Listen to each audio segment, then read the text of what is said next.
Hi guys, দেখো আমি এখন সকাল সকাল ছাদে এসেছি। তো ছাদে আসার পর এত যা ঠান্ডা লাগছে কীভাবে বলবো। ঠান্ডার দিনে দেখো মোজা টোজা সব পরে টরে এসেছি, এত ঠান্ডা লাগছে। আর এই টুপিটা পরেনি, পিছনে টুপিটা আছে। তো এখানে অনেক হাওয়া চলছে, হঠাৎ কাল থেকে বেশি ঠান্ডা পড়লো। তো দেখো তোমাদেরকে আমি ভিউটা দেখিয়ে দিচ্ছি কেমন ভিউ হয়ে আছে। তো চলো দেখো কীভাবে গাছটা ঝিলছে। দেখো দেখো কীভাবে গাছটা ঝিলছে, দেখো তোমাদেরকে দেখিয়ে দিচ্ছি। দেখো এত টুকুতে অনেক ঠান্ডা লাগছে।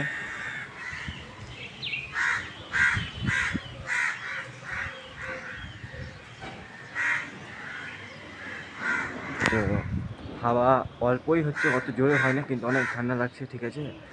আর দেখো দূরে দূরে জিনিস তো কিছু তোমরা বুঝতেই পারবে না। দেখো কুয়াশাতে কী হয়েছে, দেখো দূরের দূরের জিনিসগুলো কুয়াশাতে কিচ্ছু বোঝা যাচ্ছে না।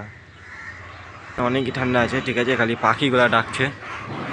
আর দেখো আকাশের ভিউটা কেমন, কি সাদা খালি হয়ে আছে, কিচ্ছু না, আকাশ করে ফাঁকা। আর ট্র্যাক্টর ফ্যাক্টর যাচ্ছে, সেটারই আওয়াজ হচ্ছে। গাইস, তোমাদের ওখানে কেমন ঠান্ডা পড়ছে তোমরা বলবা। যে মালদাতে কিন্তু অনেকই ঠান্ডা পড়ে গেছে কাল থেকে। তো আর তোমাদেরকে কী বলবো, চ্যানেলটাকে একটু লাইক কমেন্ট সাবস্ক্রাইব করে দিও গাইস, ভিডিওটাকে শেয়ার করে দিও ভালো লাগলে, ঠিক আছে। তো এটাই তোমাদেরকে আমি বলার জন্য এই ভিডিওটা বানালাম। চলো, আশা করি এবার নেক্সট ভিডিওতে দেখা হবে।